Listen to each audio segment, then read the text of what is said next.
at what he saw through the earliest telescope when he pointed it at the heavens. We're just at the beginning of understanding what has been described as the most complex entity in the universe. Your brain has about 100 billion of these neurons, and they form trillions of connections, synapses, many more than actually this picture. I mean, this picture is a representation of a single neuron, but actually the number of dendrites are enormous. They're in the thousands for each neuron. And these synapses, these connections, are in a constant dynamic state of transformation in response to both your internal and your external environment. I mean, our brains are, just think of it, right now, every second, there are about 1 trillion things going on in your mind. You wouldn't necessarily be conscious of most of that, but which is just as well, you could never handle it. But it's quite remarkable. A fundamental characteristic of life is that it transforms itself in its engagement with the environment. This is called autopoiesis. It arises from a theory called the Santiago theory of cognition. Your brain synapses are constantly reforming, creating, strengthening, and discarding connections. This is what we call brain plasticity. The brain is an evolving entity. To have some idea of the brain's complexity, if you were to attempt to construct a computer, and people often totally mistakenly compare the brain to a computer, it's nothing like a computer, nothing like any computer we know of. If you were to construct a computer that rivals the brain in its features, you'd have to pack 1,000 parallel processing supercomputers into a 3-pound package. 1,000 of these, which could process 1 trillion operations every second. And it would use about as much power as the on-off switch in this laptop. A little less. Well, we now know that your brain and your whole organic reality not only interprets the world, it also helps create it, our meanings. Everything you see, touch, taste, smell, and hear arises from your encounter with the world and how the brain shapes that, and how those encounters shape the brain. This is it's a revolutionary insight into the brain. It's constantly changing and evolving. It's an evolutionary learning brain, which given stimulation, challenges, and creative opportunities will literally grow intelligence. Research into early childhood development reveals how mistaken is the notion that our character, or what we call intelligence, is determined by our genetic endowment. This just is not so. It is influenced, but anyway, the view that was so was popularized in a book called The Bell-Shaped Curve, which many of you, I think, have heard about. But I won't go into that, but rather epigenetic research has shown that it is the interaction between the infant's environment, when it's provided nutrition, loving care, and stimulation, and the growth and transformation of the brain that actually transforms genetic functioning, leading to better health and intelligence. In other words, the growth of the brain influences the genetic functions. So rather than seeing the genetic inheritance as determining anything, it's a very complex interaction between the environment, both internal and external, and the genes that leads to changing gene function, which develops neurobiological pathways and leading to physical, mental health, behavior, and learning. This capacity is actually dramatically illustrated by a number of experiments and insights over the last 30, 40 years. One particularly I want to show you is the experience in Cuba, where Cuba has quite an interesting record, actually, of its education and health programs. There was an intensive family and early childhood learning program that started in the late 1970s with the role of family doctors, and moved into a program called Educate Your Child. And that program helped parents and families do a better job of nurturing their children's intelligence and their well-being. And 20 years after that got started, there was an assessment done of third grade language scores throughout Latin America. And the impact of that program was rather remarkable. If you look across the board here, you find countries that are far more, have a much higher GDP per capita than Cuba, Argentina, Brazil, and so forth, Venezuela, Mexico. You can see their results, but look where Cuba is. I mean, this is a remarkable testimony to the power of focus on that early childhood development and the capacity that children have given the right environment. So we can see that this focus on early childhood development is really fundamental to society's well-being and prosperity. There's some other good news, actually, about our neuroplasticity and the growth of our brains. We used to believe that our brain's neurons and their connections slowly deteriorated in old age, and I tend to find cases of that each day. Recent work, however, indicates that while it's true that if you don't use it, you begin to lose it. Even those as old as myself can actually stimulate their neurons and continue to learn. Quite amazing. And therefore, I made the leap to take the risk, and all of learning takes risks, by the way, of trying it out with present. I don't know how many dendrites were formed in this process, but it was a lot of fun. Another important finding for human capacity development comes from, of all people, Henry Ford. He didn't do the scientific research, but he noted, whether you think you can, or whether you think you can't, you're right. Whether you think you can, or whether you think you can, you're right. My goodness. What we believe we're capable of doing sets a limit to our performance. This is called the Pygmalion effect. The higher our expectations, and the higher the expectations of those around us, including our teachers, the greater is our achievement. Parents and teachers have remarkable power to influence children's expectations. We become what we believe we can be. This is really quite remarkable, actually, because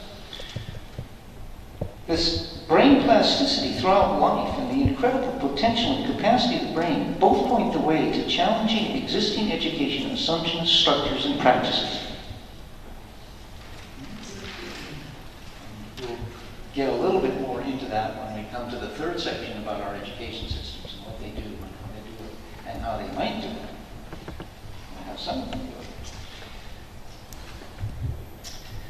Well, the next thing, we talked about our capacity, and that's what. But what about our nature? During the 1960s, when the findings from Leakey's work in Olduvai Gorge in Tanzania were revealing fossil remains of the earliest hominids, there was a surge of speculation about man's inherent nature, arising from suppositions of evolutionary psychology. These theories led to books such as Desmond Morris's The Naked Ape and Richard Ardrey's African Genesis, and Conrad Lorenz, who got a Nobel Prize for his work on aggression, all of which argue that mankind's nature is aggression directed against other humans, and that this was part of our evolutionary inheritance from the time that we first began to roam the savannas of East Africa. Right. Richard Dawkins, more currently, has argued that we are dominated by the selfish gene, whose single purpose is to survive and reproduce. These ideologies, and they are ideology, all derive from a post-Darwinian concept of survival of the fittest in a hostile ecological and social environment. So, in contrast, we now know that our nature is not predetermined. Again, plasticity. Humankind is unique in the plasticity of our nature, depending on education and our environment. When I say education, I don't mean schools here, I mean our environments. It's noted that during the course of normal development, the typical child learns to replace aggressive behavior, and there's no doubt that the child of 2 years old kind of shows some aggressive tendencies. But he learns to replace aggressive behavior with cooperation and peacemaking strategies, which lie at the heart of social competence and emotional intelligence. Without a supportive learning environment and guidance from intimate adults and older children, childhood aggression definitely can turn into adolescent violence. Yet human children, given the opportunity, are predisposed to learn cooperation and social skills, including caring for others. So the really interesting thing about the recent research, I'd say, over the last 15 years is that there's no such thing as human nature as predetermined, except that human nature has the plasticity and capacity to become what it will. So that it's very open. There's some really interesting research carried out over the past 25 years through the Mind Life Institute on mindfulness and emotions, and it shows that humans are capable, through training and discipline, of reaching really high levels of mental capacity and ethical practice. This attainment is what Goleman describes as emotional intelligence, by which we cultivate positive qualities such as creativity, contemplative knowing, and compassion. These then are things that we can learn. And this is exemplified by some modern heroes.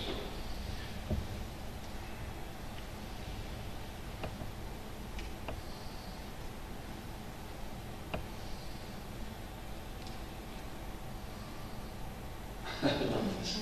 I love this. Just think the struggles this man went through and what he, and also Martin Luther King.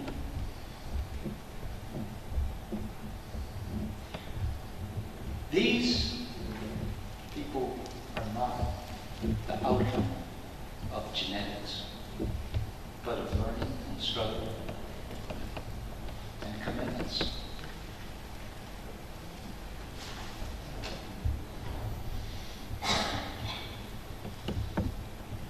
The final point I want to make is that these qualities and these capacities are universal.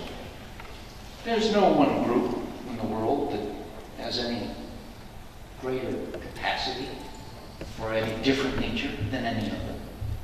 Cultures influence it, but we all, as far as we know, modern humanity arose out of Africa and moved out across the world. They have spread to all locations, and in the end, we begin to believe that a movement of collective cooperation and reaching towards global prosperity is really possible. It's something we can commit to if we really understand these things. To make a summary here, summary of human capacity in nature. You have a super brain, and it's operating right now. If you're not, even if it's asleep, it's operating. It's growing, transforming brain. It needs a nurturing environment, and it can be damaged by neglect.